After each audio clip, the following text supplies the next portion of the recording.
hidup tidak bisa dengan satu planning. Ketika kita merasa planning A dan itu akan terjadi, maka kita terlalu tinggi hati. Ya, diniatkan di hati, saya akan menjadi seseorang di masa depan, maka saya harus bekerja keras, harus belajar keras, sehingga saya bisa sukses di masa depan.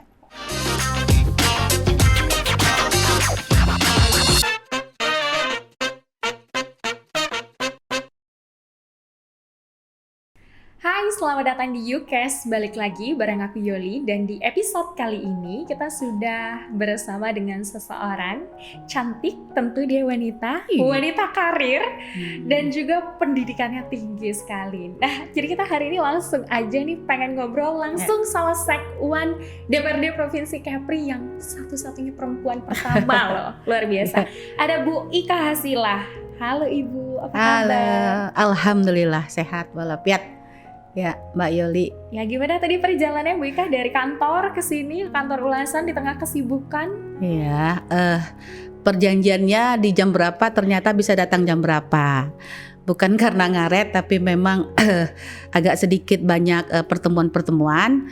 Dan jam 4 ngaretnya cuma sebentar ya, sekitar 6 menit. Perjalanan dari Dompa ke Batu Tujuh, lumayan lah berapa menit gitu, tapi lancar. Tapi kita mengucapkan terima kasih dan juga senang sekali karena kita tahu ya kesibukan Bu Ica seperti apa dan bersedia hadir hari ini. Thank you, terima kasih Sama-sama. Justru saya senang ketika diajak podcast karena dengan ini mungkin bisa menyapa teman-teman saya yang menonton ini ya. Itu Ica gitu kan, mungkin sudah lama tidak bertemu, kok makin tua ya gitu, mungkin ada yang bilang begitu. Ya, teman-teman bisa melihat saya lagi bahwa Ica masih ada gitu dan tetap cantik ya Mbak ya. Masya Allah. Nah, kalau gitu Bu Ica ceritain dong, Ica sekarang lagi sibuk apa sih?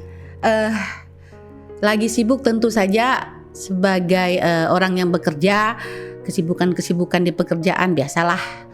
Sebagai ASN ya ada tugas, kebetulan kami ditugaskan di Sekretariat DPRD Provinsi Kepulauan Riau. Saya sekarang PLT ya, karena Pak Sekwan yang lama pindah ke OPD lain.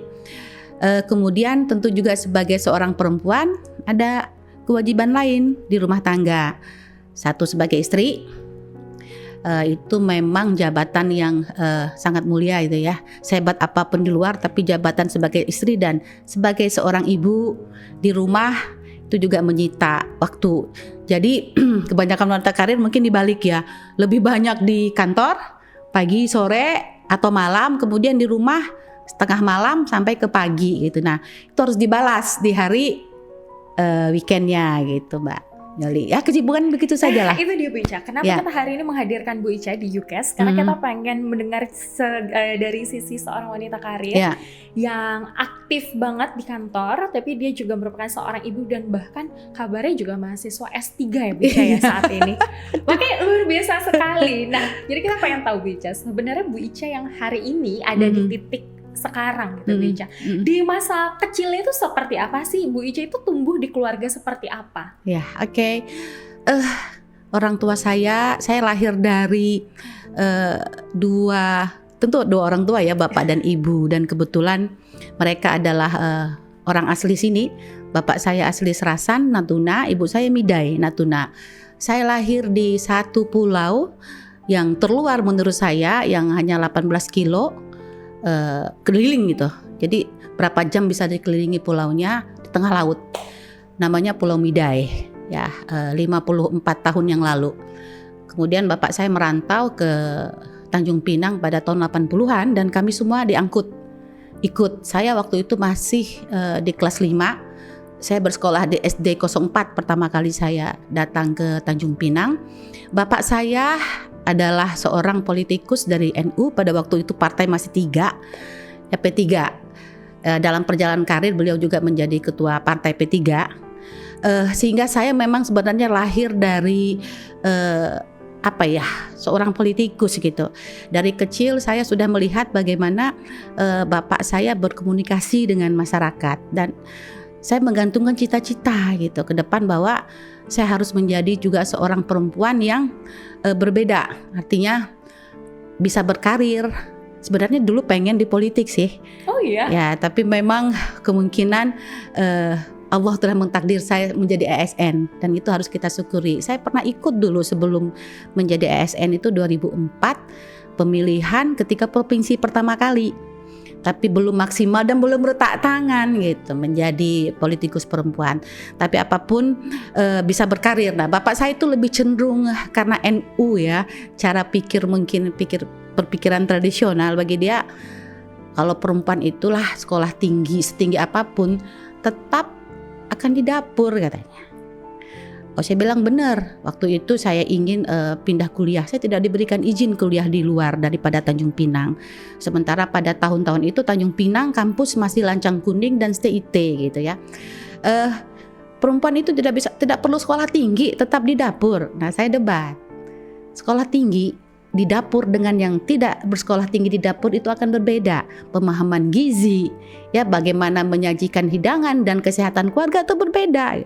Karena mungkin dia capek, dia seorang politikus dengan anaknya yang begini, dia capek, ya sudahlah, terserah kamu. Maka saya merantau ke Yogyakarta untuk menimba S1 yang juga notabene sebenarnya tidak diizinkan dia. Saya berangkat naik kapal laut, seingat saya pada waktu itu ya, kapal laut tuh, Mbak. Naik kapal laut ke Jakarta naik bis. Seorang perempuan ke Yogyakarta. Baru pertama kali pula pertama kali keluar dari pulau Tanjung Pinang. Pelabuhan waktu itu masih di Kijang. Di perjalanan mengantar saya ke pelabuhan, saya sendiri anaknya. Mungkin sebenarnya dia khawatir ya. Anak perempuan, anak gadis berangkat sendiri ke Yogyakarta. Dia tetap ingin bahwa saya mengurungkan niat untuk ke Yogyakarta, tapi tekad saya bismillah, saya yang mengubah nasib saya ke depan gitu, bahwa perempuan yang punya pendidikan itu insya Allah karena tadi ada satu ayat ya, atau apa, bukan ayat, macam bahasa Arabnya Allah akan meninggi, bahasa Indonesianya Allah akan meninggikan derajat orang yang berilmu dengan berapa derajat. Itu moto saya banget, itu ada di skripsi saya, ada di tesis saya S2. Disertasi belum, karena masih jalan gitu kan S3-nya gitu Mbak. Artinya Bu Ica ini lahir dari seorang ayah yang merupakan politisi senior bahkan ya Bu Ica. Nah tapi Bu Ica ini justru bukan anak yang didukung untuk mendapatkan sekolah tinggi. Seperti itu nggak Bu Ica? Mungkin begini ya, beliau mungkin lebih banyak khawatirnya. Seperti saya juga kan, dulu saya khawatir nanti anak saya gimana ya kalau kos di luar. Tapi karena kita berpikir bahwa insya Allah ketika anak itu kita lepas dengan doa, dia akan bisa mandiri sendiri gitu. Nah, saya lebih melihat bahwa ini adalah bentuk kekhawatiran dari orang tua. Apakah anaknya ini aman ketika dilepas sendiri karena jauh di Yogyakarta, perempuan lagi gitu ya. Di tahun segitu tapi dia nggak ya? tahu bahwa anak perempuan ini adalah yang dulu sangat kecil itu agresif. Saya mungkin yang paling banyak bekas luka, di kepala ada, di tangan ada, di tempat-tempat lain ada ya. Saya sering jatuh, dijahit, tidak kapok, jatuh lagi gitu. Jadi memang bentuk-bentuk perlawanan itu yang saya lakukan, tapi positif gitu Mbak. Oh iya, aktif ya sejak kecil ya. Nah Bu Ica ini yang menarik ya Bu Ica. Pada zaman itu mungkin ingin menjadi seorang wanita yang bisa dikatakan mandiri seperti yang Bu Ica cita-citakan dan katakan tadi berbeda. Emang siapa sih role model Bu Ica? Wanita siapa pada saat itu? Apakah mungkin ibu Bu Ica atau gimana? Perdana Menteri Malaysia pada waktu itu siapa? Yang ditembak mati, saya lupa ya namanya ya. Perdana Menteri Malaysia yang Malaysia pula, India yang perempuan. Siapa? Benazir Bhutto. Nah itu Benazir Bhutto itu menjadi panutan saya banget. Saya senang, termasuk juga Margaret Thatcher ya. Jadi saya sangat senang kalau melihat tokoh-tokoh wanita. Kok bisa hebat ya mereka. Kok bisa cerdas, bisa memimpin, bisa menjadi seorang pemimpin wanita tuh tidak mudah bagi saya, dan mereka bisa gitu. Itu tokoh panutan saya, mereka itu Mbak, tokoh dunia ya. Kalau waktu itu Indonesia mungkin nggak ada saya tuh, malah tokoh dunia gitu. Oke, jadi dari kecil itu memang sudah melihat tokoh dunia, makanya tuh pengen. Jadi meskipun dengan adanya bisa dikatakan hambatan dari orang tua, itu nggak menyulitkan Bu Ica sama sekali. Tidak, bismillah. Terus Bu Ica di kampus gimana aktivitasnya? Kalau di Yogyakarta itu memang untuk kita berkuliah dan berorganisasi sangat-sangat banyak. Saya terlibat juga organisasi di kampus. dan juga kami punya organisasi daerah waktu itu namanya Ikatan Pelajar Riau Komisariat Kepulauan Riau. Jadi di sana berkumpul semua mahasiswa-mahasiswa yang asli Kepulauan Riau. Ya, ada asrama Riau dan kita punya asrama Komisariat Kepulauan Riau. Nah, saya juga aktivis di situ bersama teman-teman. Kami selalu membuat acara dan ketika kami membuat selalu pulang ke waktu itu Kabupaten Kepulauan Riau ya.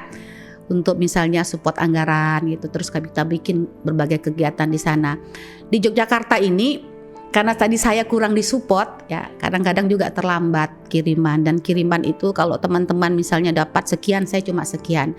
Tapi itu tidak menjadikan saya merasa sedih atau saya merasa surut langkah motivasi saya untuk maju dan menyelesaikan kuliah, tidak.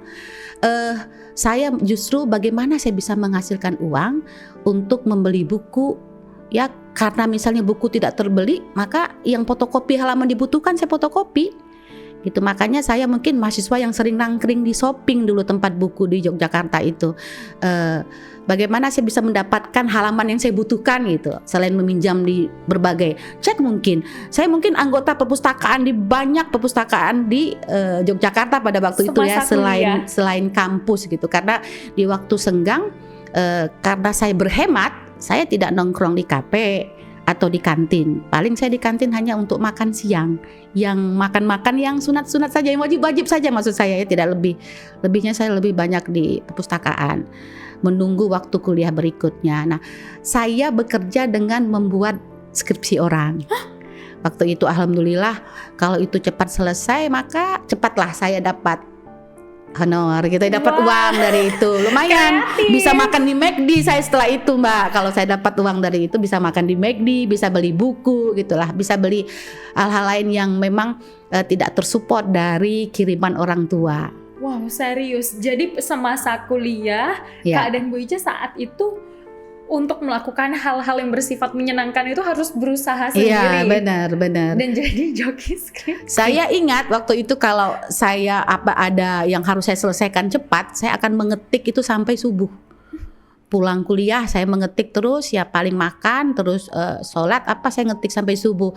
Tetangga kos sebelah itu sampai bilang, rajin sekali ya. Saya dengar dia dari luar itu, mungkin kedengaran komputer zaman komputer zaman dulu kan yang tabungnya agak gede itu ya. Yang gendut ya, yang gendut yang masih pakai DOS. Ribet lah kalau ngetik itu harus pakai banyak hal yang kode-kodenya gitu. Mungkin kedengaran, tetangga mungkin merasa terganggu. Ya kok sampai ini nggak selesai gitu Mbak gitu, pakai bahasa Jawa ya. Saya bilang biarin lah, yang penting saya kerja ini harus cepat ini. Kalau selesai dalam waktu 1 bulan atau 2 minggu sudah terpikirkan nih dapat uang dari sini gitu. Itu bahkan belum lulus S1 tapi udah jadi joki skripsi. Iya, belum lulus S1 itu. Berarti Bu Ica ini adalah sosok yang rajin membaca ya? Hobi saya 3 sebenarnya. Saya hobi itu membaca, terus mendengar musik, karena juga nyanyi juga sebenarnya. Ketiga itu traveling. Oh, traveling. Jadi membaca, menyanyi, traveling adalah 3 pilar kehidupan Bu Ica. Itu sejak kuliah. Wah. Iya benar. Jadi emang dari dulunya udah aktif, cerdas dan pintar. Luar biasa sekali. Enggak sih, kalau cerdas menurut saya biasa saja, tapi kalau aktif saya akui itu. Nah Bu Ica kemudian pulang ke Tanjung Pinang selesai kuliah? Ya, S1 selesai di tahun 98, saya kembali ke Tanjung Pinang. Kemudian di tahun 98 Juni saya menikah. Dengan teman kuliah. Ya, dia juga sudah selesai, dan kebetulan teman kuliah saya itu seorang pelajar luar negeri.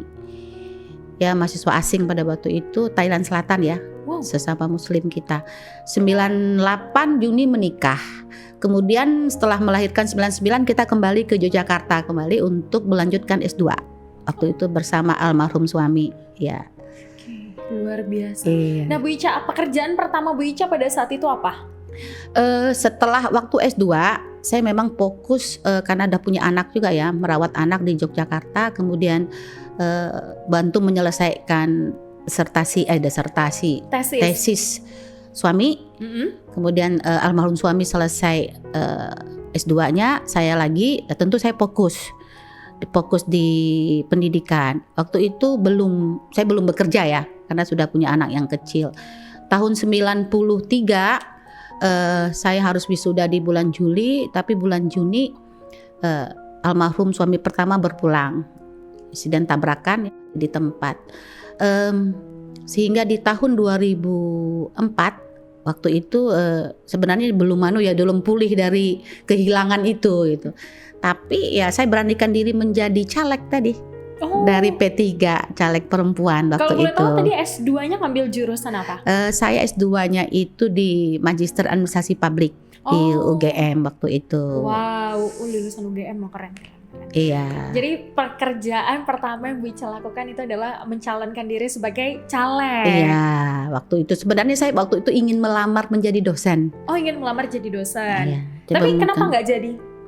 Mungkin belum ada lowongan ya. Belum jalannya. Iya, belum jalannya itu. Oke, jadi itu pertama kali itu mencoba menjadi caleg. Nah, tapi Bu Ica justru sekarang jadi ASN. Gimana ceritanya kok nggak ngejar cita-cita pertama? Iya. Apalagi bapaknya sama lagi politisi. Ya, jadi setelah menjadi caleg gagal 2004 caleg itu. Gagal dong. Iya, gagal. Maaf ya Bu Ica ketawa. Bener, gak apa-apa. Memang kenyataan seperti itu. Karena kita provinsi baru kan banyak memerlukan pegawai-pegawai ya pada saat tahun 2004 tersebut saya justru menjadi tenaga honor. Dan yang lucunya di Sekretariat DPRD Provinsi Kepri yang notabene-nya kemarin saya mencalonkan diri di DPRD Provinsi Kepri gitu. Wow. Kembali saya lagi. Menjadi honorer pertama saya itu Mbak tahun 2004 itu. 2004. Menjadi honorer pada saat itu. Jauh loh Bu Ica, maksudnya dari cita-cita Bu Ica yang semulanya mau jadi dosen, mau jadi caleg atau politisi. Itu gimana tuh Bu Ica berdamai dengan diri sendiri di mana harapan tidak sesuai dengan ekspektasi. Realita tidak sesuai dengan ekspektasi. Ketika saya kehilangan sosok suami ya dari peristiwa yang tragis, bahwa saya tahu hidup tidak bisa dengan satu planning. Ketika kita merasa planning A dan itu akan terjadi, maka kita terlalu tinggi hati. Allah punya sesuatu rencana yang kita tidak tahu. Kadang-kadang waktu saya merasa saya kehilangan, saya merasa diri saya lah yang paling sedih. Lebih banyak kejadian waktu ada kejadian Aceh ya, itu termasuk yang membuat saya sembuh gitu dari traumatik kehilangan itu. Artinya begini, apa yang telah Allah tetapkan pada kehidupan kita itu harus kita terima dengan keikhlasan. Karena sebenarnya di balik itu banyak kebaikan-kebaikan yang kita tidak ketahui. Jadi tetap berprasangka baik dan menerima apapun. Nah, kita sikapi saja. Kalau kita merasa semua apa yang Allah sudah berikan pada kita adalah sesuatu yang baik, maka kita akan ikhlas. Keikhlasan itu membawa selalu bahagia saja gitu. Jadi menerima saja Mbak. Sudah, saya berencana A, ternyata itu jadi B. Alhamdulillah saja dijalani. Ternyata kan dijalani juga menyenangkan gitu ya. Meskipun dulu tidak pernah cita-cita menjadi pegawai negeri, karena waktu itu melihat pegawai negeri berpakaian PDH terus jalan-jalan ke pasar, ini ngapain ya? Kerjanya di mana? Dulu saya kan termasuk yang suka ikut-ikut demo gitu. Jadi waktu mahasiswa itu agak-agak kritis melihat itu kok begitu ya. Lah ternyata saya jadi dari bagian itu. Jadi kan wah aku jadi begini nih, harus memberikan juga contoh bahwa jangan dulu ya. yang kamu benci itu kamu lakukan gitu. Itu jadi tantangan Mbak. Makanya kadang-kadang malu kita kalau baju coklat itu duduk di kedai kopi pada waktu jam kerja. Gitu Mbak Yuli. Jadi berdamai dengan diri sendiri itu justru diambil hikmahnya pada saat kejadian yang tidak terduga tadi. Tidak terduga. Dan berdamailah Bu Ica dengan diri sendiri pada akhirnya mampu menerima takdir dari Allah. Dan ternyata sekarang Bu Ica hadir hari ini dengan yang Bu Ica lakoni 2004 ya. Apaan yang menjadi ASN. Iya. Itu waktu itu honor, belum ASN. Kita masih honor. Kemudian ada pengangkatan di tahun 2006. Baru saya diangkat jadi ASN. Karena juga pada waktu itu pegawai di Provinsi Kepri belum sebanyak ini, masih sedikit. Kita masih kekurangan pegawai. Dan basically saya S2. Ketika diangkat tentu pangkatnya sudah langsung pangkat dasarnya 3B. 3B itu alhamdulillah PLT eselon 4. Kemudian saya jabatan definitif pertama adalah Kasubag Humas Protokol di sekretariat Kasubag pada saat sekretariat itu. DPRD Provinsi Kepulauan Riau, tempat saya sekarang juga bertugas. Karena gitu. memang pada saat itu Bu Ica sudah S2 ya Bu Ica ya. Sudah S2. Bu Ica menjadi seorang wanita ada di birokrasi pemerintahan lalu bisa mendapatkan jabatan, artinya Bu Ica melakukan pekerjaan penuh dengan cinta, melakukan segala hal dengan sungguh-sungguh. Bu Ica kalau bekerja itu seperti apa? Selalu 3 hal yang saya katakan kepada teman-teman bekerja, bawahan, teman-teman kolega lah. Bekerja itu bekerja dengan hati, bekerja hati-hati, bekerja sepenuh hati. Itu moto saya. Biasanya di ruangan kerja saya selalu saya bingkai itu. Saya bingkai, taruh di dinding, sering dibaca. Tapi di Sekwan saya belum bingkai, akan saya bingkai itu. Karena ketika kita bekerja dengan hati, maka kita akan mencintai apapun pekerjaan itu. Kemudian kita bekerja hati-hati, apalagi sebagai ASN. Sebenarnya bekerja hati-hati ini tidak di ASN saja, di semua pekerjaan harus hati-hati. Ya, jangan sembrono gitu. Kemudian bekerja sepenuh hati. Kalau tidak sepenuh hati, semua merasa berat gitu. Padahal pekerjaan itu kalau dikerjakan, insya Allah tidak berat. Apalagi dilakukan tadi dengan hati dan sepenuh hati gitu Mbak Yoli. Jadi itu bisa dikatakan salah satu kunci sukses ala Bu Ica nggak? Ya sih, bagi saya, dan saya pikir kalau ini diterapkan ke semua orang ingin mengambil gitu apa yang menjadi prinsip saya dalam bekerja, saya pikir bisa berhasil itu Mbak. Karena kadang-kadang misalnya kita ASN dipindahkan ke satu dinas yang kita tidak sukai gitu. Terus malas gitu kita bekerja ya, kita ngambek pundung nggak masuk kerja. Berarti kan itu tidak dengan hati gitu, ada tujuan yang lain. Padahal kalau misalnya kita merasa bahwa pekerjaan itu ada pendapatan, maka bekerja dulu. Pendapatan itu akan mengikuti porsi pekerjaan kita. Dan jika memang menurut saya, berapa pendapatan kamu, gaji yang kamu dapatkan dari pekerjaan, kemudian kamu tidak lakukan dengan sepenuh hati, maka itu tidak menjadi hak, bukan menjadi hak gitu ya. Kamu dapat sekian, kamu berikan separuh misalnya, itu tidak menjadi hak. Separuhnya itu tidak layak sebenarnya untuk kita makan, apalagi misalnya kita berikan kepada keluarga kita gitu. Luar biasa ya prinsip yang Bu Ica pegang ya. Nggak heran kalau Bu Ica hari ini bisa mendapatkan sesuatu yang mungkin memang ini pantas untuk Bu Ica dapatkan. Nah Bu Ica kemudian menjadi seorang wanita dan sekarang Bu Ica ini adalah seorang pemimpin. Apa sih tantangan yang dihadapi? Apakah mungkin dari sudut pandang Bu Ica berbeda nih ketika kalau misalnya Bu Ica adalah laki-laki? Saya dulu juga waktu staff, bagi saya kita bekerja itu ada pendekatan personal. Waktu saya dulu pernah di staf protokol dan Kasubag Humas Protokol, bos saya itu banyak, 45 orang. 45 orang? Ya. Oh, itu jumlah anggota dewan ya? Jumlah anggota dewan. Jadi Sekwan lagi tambah 1 ya, 46. Di kantor, dalam kantor ini ya. Artinya yang 45 tambah Sekwan tentu berbeda-beda personality mereka. Jadi dalam bekerja mungkin di pelayanan itu tentu ada pendekatan personal. Wah, tidak bisa orang itu disamaratakan. Kebutuhan-kebutuhan orang, kesukaan orang, ketidaksukaan orang, itu harus kita pahami dulu. Ini tantangan sebenarnya yang mana setiap saat kita harus berpikir, mengambil keputusan, mengambil sikap gitu ya. Memang harus berhati-hati, tapi kalau kita tidak berani, juga tidak jalan gitu dalam bekerja. Jadi jika seorang wanita menjadi, ini tidak cerita gender menurut saya secara umum, bahwa menjadi pemimpin pasti melayani orang, bukan saja atasan tapi juga bawahan gitu. Jadi ketika kita melayani atasan, kita melayani bawahan, terus ada yang melayani kita, jadi take and give Mbak.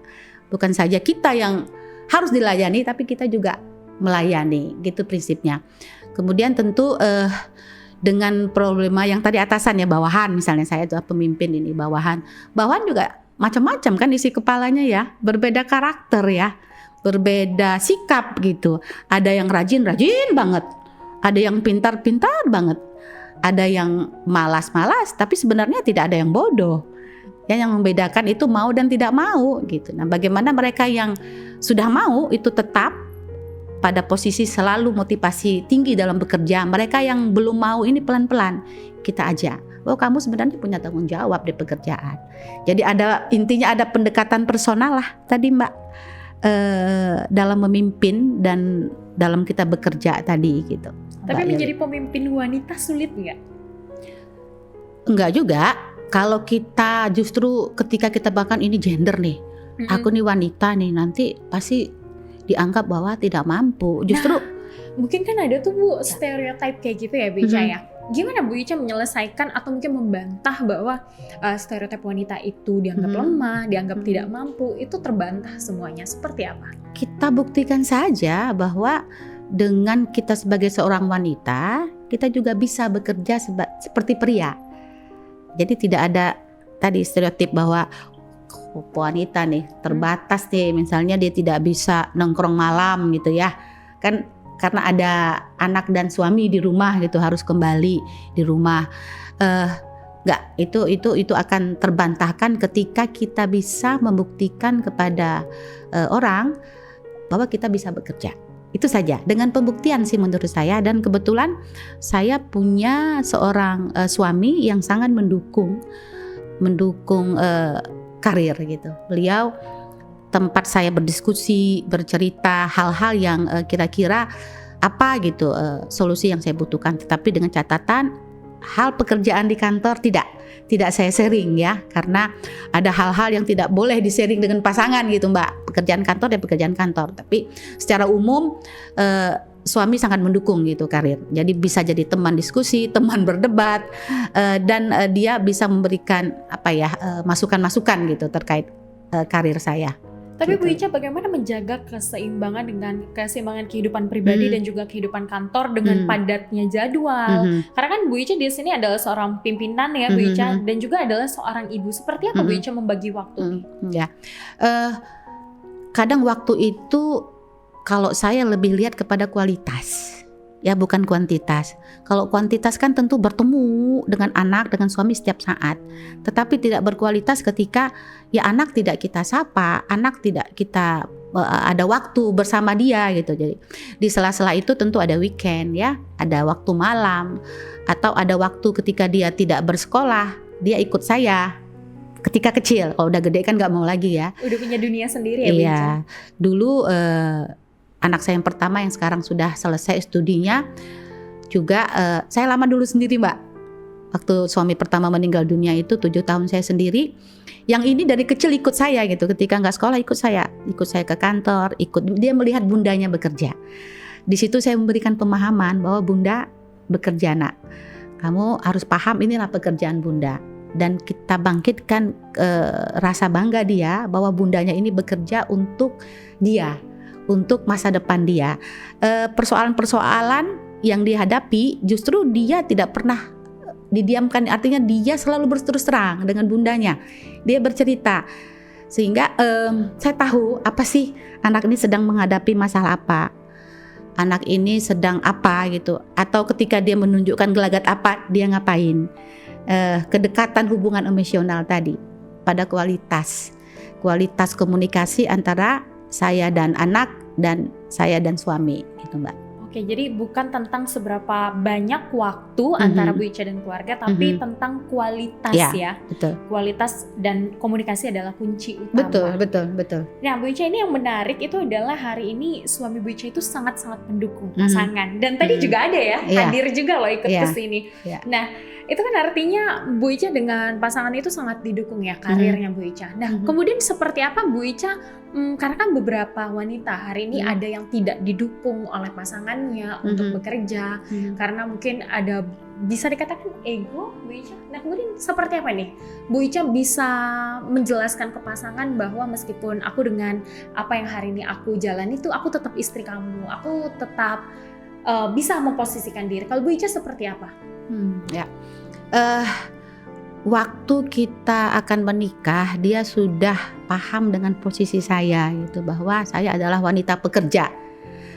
Jadi ketika dia memilih saya, tentu juga dia memilih saya dengan segala kelebihan dan kelemahan. Begitu juga saya, ketika saya memilih dia menjadi pasangan, saya juga pilih dia dengan kelebihan dan kelemahan. Nah, dalam kelebihan itu kelebihan kita bisa menutupi kelemahan pasangan. sama nih feedback. Kelebihan suami menutupi kelemahan saya, kekurangan saya, kelebihan saya menutupi kekurangan suami, karena nobody perfect, tidak ada manusia yang Saling sempurna. melengkapi. Benar, saling melengkapi tadi. Kalau misalnya dalam rumah tangga ada sedikit-sedikit itu wajar, tetapi so far rumah tangga kita selalu aman-aman saja, karena itu tadi faktor utama adalah komunikasi. Apapun persoalan dibicarakan awal, sehingga ketika terjadi tidak kaget-kagetan lagi gitu.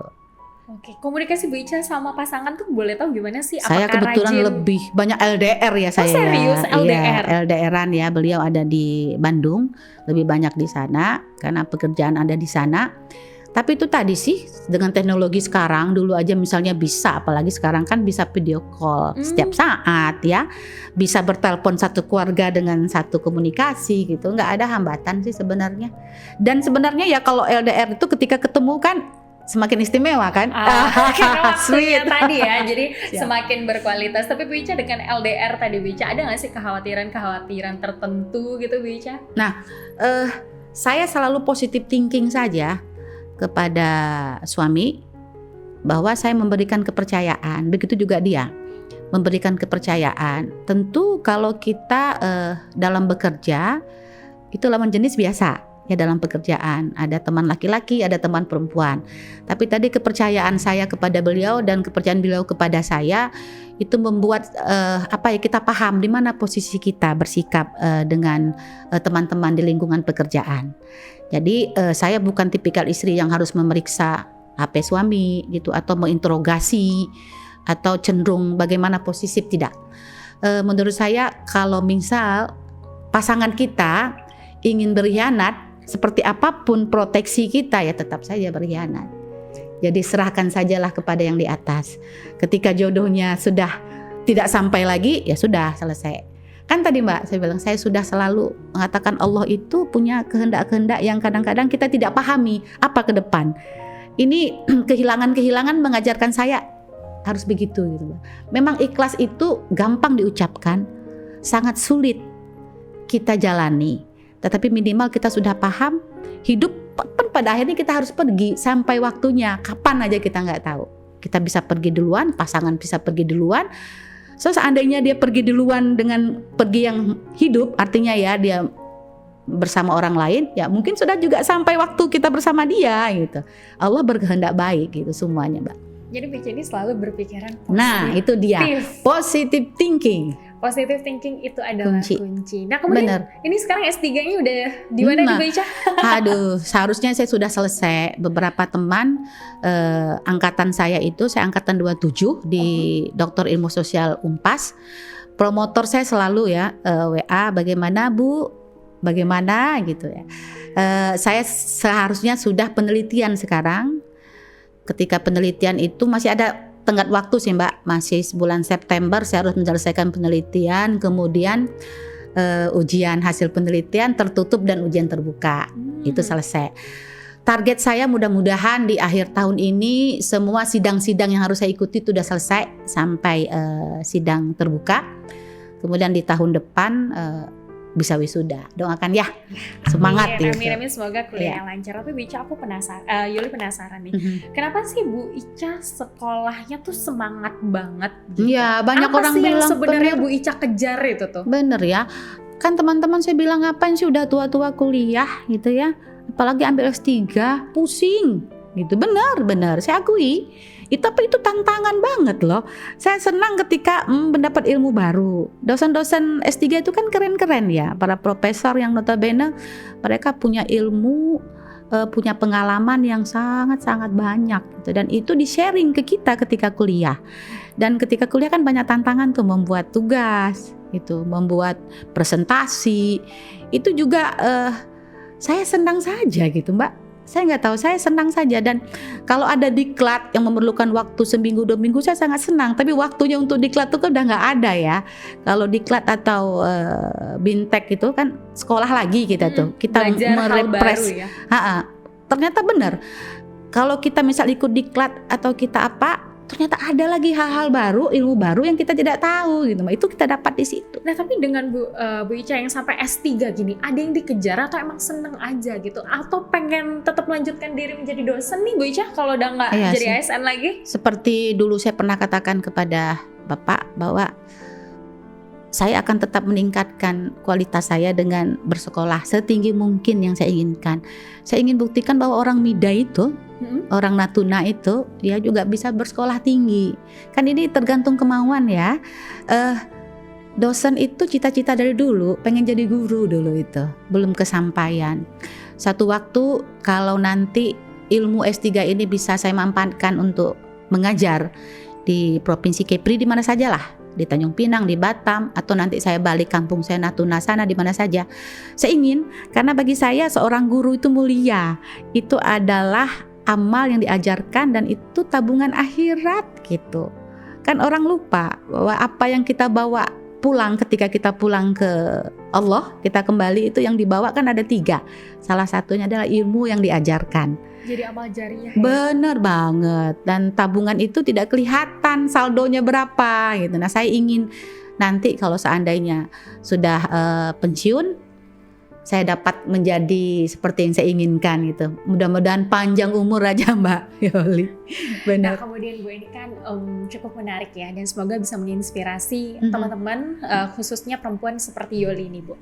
Nah kenapa sih Bu Ica seorang wanita itu harus berkarir, dan juga kenapa sih harus punya pendidikan tinggi kalau dari kacamata Bu Ica sendiri? Ya, kita wanita sebenarnya ini kan dia bisa bekerja multitasking. Laki-laki mungkin ketika disuruh mengurus rumah, ya kemudian bekerja, sulit loh. Jangankan begitu, mengurus rumah saja mereka sudah pasang bendera putih nih.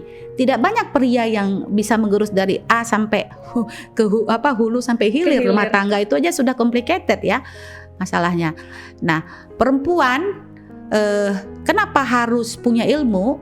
Karena itu tadi Allah akan menaikkan derajat orang yang berilmu dengan beberapa derajat. Ketika dia punya ilmu, itu akan menjadi bekal bagi dia. Dia akan berbeda dengan orang-orang yang tidak berilmu.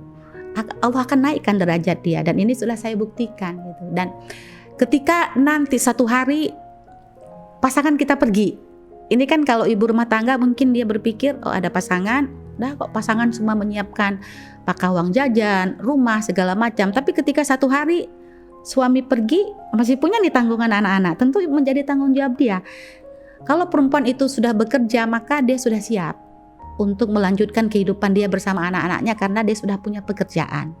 Nah, untuk wanita-wanita di sana yang misalnya tidak bisa menempuh pendidikan tinggi, bukan berarti perempuan itu tidak bisa mandiri. Banyak juga yang lulus dari SMA dia jadi seorang pembisnis wanita, banyak ya.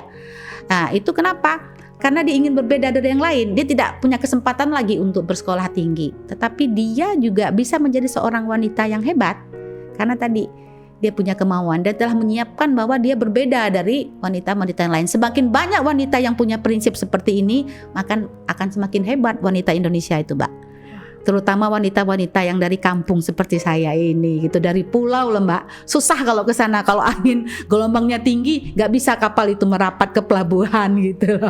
Siapa sangka hari ini Bu Ica bisa ada di titik anak seperti pulau ini. Saya ini anak Mbak. Pulau ya. Benar. Nah kemudian Bu Ica, mungkin apa sih hal yang pengen Bu Ica sampaikan, motivasi seperti apa yang pengen Bu Ica sampaikan kepada kamu wanita hari ini khususnya?